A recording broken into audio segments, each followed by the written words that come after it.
आखिर किसका साथ देगी इशिता, आदित्य या फिर आलिया। दोस्तों ये है मोहब्बतें सीरियल से जुड़ी हर अपडेट के लिए सब्सक्राइब कर लीजिएगा हमारे इस चैनल को। वीडियो को लाइक शेयर करना ना भूलिएगा। इस एपिसोड में जहाँ पर ये आदित्य अपने आप को टॉयलेट में बंद कर लेता है और रोता है, वहीं आलिया उसे हॉस्पिटल चलने के लिए कहती है, लेकिन आदित्य उसे जवाब नहीं दे पाता। उल्टा याद करता है उन शब्दों को जो कि आलिया ने कहा था कि वह मिहिर से पागलों की तरह प्यार करती है। आलिया आदित्य को छोड़कर चली जाती है हॉस्पिटल और आदित्य भी पहुंच जाता है अपने घर गुस्से में। दूसरी ओर रमन जो होता है इशिता से बात कर रहा होता है। यहाँ पर इशिता को फिक्र हो रही होती है मिहिर की। वह बोलती कि मिहिर अभी तक ऑब्जर्वेशन में है, न जाने उसे कब होश आएगा। यहाँ पर रमन बड़ा नॉर्मल होकर कहता है कि वो मेरा भाई है, तुम फिक्र मत करो, वो होश में आ जाएगा, अब हमें उससे मिलना चाहिए। और यहाँ पर इशिता को फिक्र हो रही होती है इस वक्त आलिया की कि वो उसको कैसे संभालेगी। वह रमन के आगे कुछ भी नहीं बोल पाती है क्योंकि वो नहीं चाहती थी कि रमन इस कारणवश परेशान हो। तभी डॉक्टर्स जो होते हैं रमन और इशिता से कहते हैं कि उन्हें होश आ गया है, आप लोग उनसे मिल सकते हैं। और यहाँ पर इशिता को ये बात जानकर अच्छा लगता है। वहाँ पर शगुन और मनी भी आ जाते हैं।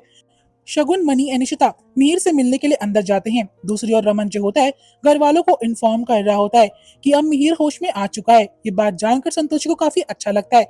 वह सिमरन से कहती है कि मंदिर में दिया जला दे, मैं पूजा करने के लिए आती हूँ। उसी दौरान यहाँ पर बेल बजती है। सभी लोग सोचते कि इतनी रात में कौन आया होगा, लेकिन गेट पर वंदना होती है। रूही उसे बताती कि मीर मामू को अब होश आ चुका है। अब यहाँ पर वंदना जो होती है सबसे बात कर रही होती है, लेकिन वह संतोषी को इशारों में बात करती है कि शायद उसे कुछ पर्सनल बात करनी है। तभी यहाँ पर संतोषी रूही और सिमरन से कहती है कि रात का वक्त देखो कितना हो चुका है, सुबह हमें हॉस्पिटल भी जाना पड़ेगा, इसलिए तुम सब टाइम से सो जाओ। अब यहाँ पर वंदना जो होती है अपना डर जाया करती है संतोषी के आगे कि उसे रोमी और सांची के बारे में पता चल गया है। दूसरी ओर मिहिर जो होता है वो सबसे माफी मांगता है कि अगर उसने आलिया की बात सुनकर होटल में स्टे कर लिया होता तो शायद उसकी ये हालत नहीं होती है। अब यहाँ पर रमन कहता है तूने खामखा इतना खर्चा बढ़ा दिया है। अब यहाँ पर सभी लोग बात कर रहे होते हैं मिहिर के बारे में। इशिता कहती है कि मिहिर तुम अपना ध्यान रखो, मैं बस थोड़ी देर में आती हूँ। शगुन भी कहती है कि मेरा भाई बहुत स्ट्रांग है, उसे कभी कुछ हो ही नहीं सकता है क्योंकि वो मेरे पे जो गया है। दूसरी ओर इशिता जैसी बाहर जाती है तो यहाँ पर मिहिर रमन से पूछता है कि भाई भाभी को हुआ क्या है, सब ठीक तो है ना। तो रमन कहता है कि सब कुछ ठीक है, वो तेरी हालत देखकर बस थोड़ा परेशान हो गई होगी।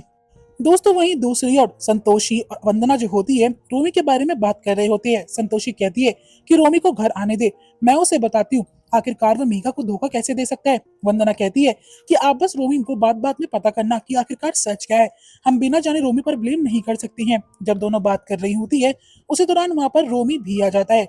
यहाँ पर वंदना और संतोषी उससे पूछते कि इतनी रात के तुम कहाँ पर थे। रोमी कहता है कि मैं ऑफिस से आ रहा हूँ, इसमें पूछने वाली क्या बात है। और वह बोलता है कि मम्मी जी मेरे कुछ इंपॉर्टेंट डॉक्यूमेंट आएंगे तो आप उनको लेके मुझे दे देना। अब वो अपने रूम में चले जाता है। यहाँ पर संतोषी कहती है कि मुझे रोमी से डायरेक्ट बात करनी चाहिए, लेकिन वंदना उसे रोककर बोलती है कि हमें यहाँ पर दिमाग से काम लेना पड़ेगा, रोमी भड़क गया तो मुसीबत आ सकती है। दूसरी ओर आलिया एक बार फिर से बात करती है हॉस्पिटल के डॉक्टर से। इशिता उसकी बदतमीजी झेल नहीं पाती, उसे साइड में लाकर बोलती कि तुम क्या पागलपन कर रही हो, मीर को होश आ चुका है और वो ठीक है। और वह उससे पूछती है कि आखिरकार आदित्य कहाँ पर है, तुम उसके साथ आने वाली थी। आलिया बताती वो घर चला गया। अब यहाँ पर इशिता को डाउट होता है और वह आलिया से पूछती है कहीं तुमने मीर के बारे में आदित्य को तो नहीं बताया है। तो यहाँ पर आलिया कहती है मैं किससे छुपाना नहीं चाहती हूँ, इसलिए मैंने आदित्य को भी कन्फेस कर दिया है।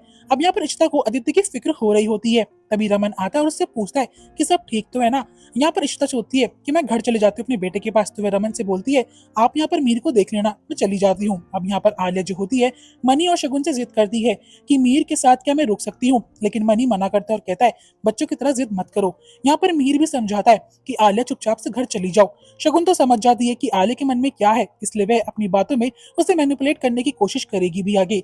अब यहाँ पर बेचारी आलिया को हार माननी पड़ती है और वह शगुन और मनी के साथ जाने को निकल पड़ती है। तभी दोस्तों यहाँ पर मनी जो होता है कुछ फॉर्मेलिटीज को पूरी करने के लिए जाता है तो शगुन मौके का फायदा उठाती है। वह आलिया से उसकी मन की बात पूछने की कोशिश करती है कि आखिरकार ऐसी कौन सी बात है जिससे तुम इतनी परेशान हो चुकी हो। वह आलिया से बोलती कि तुम मेरी बेटी जैसी हो। अब दोस्तों यहाँ पर आलिया उसे बता देती है कि वह मीर को पसंद करने लगी है। आपको बुरा तो नहीं लगा, लेकिन यहाँ पर शगुन जानबूझ के उसका साथ देती है और कहती है कि मीर तुम्हारी जैसी लड़की को डिजर्व करता है और तुम मीर के साथ बहुत खुश रहोगी। दूसरी इशिता घर पहुंचती है और जगह जगह पर आदित्य को ढूंढती है, लेकिन दोस्तों आदित्य उसे कहीं नहीं मिलता, बल्कि वह तो सोसाइटी में नीचे पत्थर से अपनी चैन को तोड़ रहा होता है और उसे बहुत गुस्सा आ रहा होता है। सारा गुस्सा वह इशिता पर निकालता और कहता है कि आपको पता था आलिया के मन में मीर मामू के लिए फीलिंग्स है, लेकिन आपने मुझे बताया भी नहीं। इशिता कहती है कि मुझे इन सब के बारे में हॉस्पिटल में पता चला था, मैं इस बारे में कुछ भी नहीं जानती हूँ, आदित्य मेरे पर ट्रस्ट करो। लेकिन आदित्य उस पर चिल्लाकर कहता है कि मुझे आप पर भरोसा नहीं है, आपने मेरा भरोसा और दिल दोनों तोड़ दिया है। इशिता को ये बात सुनकर बहुत अजीब लगता है। वे सोचती है कि वह अपने आदित्य को कैसे संभालेगी। नेक्स्ट मॉर्निंग संतोषी मीर का खाना रेडी करती है। सभी घर वाले रेडी होते हैं हॉस्पिटल जाने के लिए। लेकिन जब यहाँ पर रूही आदित्य से कहती कि हमें मीर मामू से मिलने जाना है, आप कहाँ जा रहे हो, तो आदित्य कहता है मुझे ऑफिस में काम है और रूडली बात करता है वहां से निकल जाता है। संतोषी को अपने घर के बच्चों की फिक्र हो रही होती है। तभी वह रमन से कहती है कि तू घर पर आराम कर, मैं और परिवार वाले चले जाएंगे। दूसरी ओर मीका जो होती है वो भी अपसेट होती है। वंदना भी कोशिश करती कि मीका चुप ना रहे, उसके आगे सच बोले, लेकिन मीका जो है अपना मुंह नहीं खोलती। वंदना को लगता है कि मुझे इशू से इस बारे में बात करनी पड़ेगी।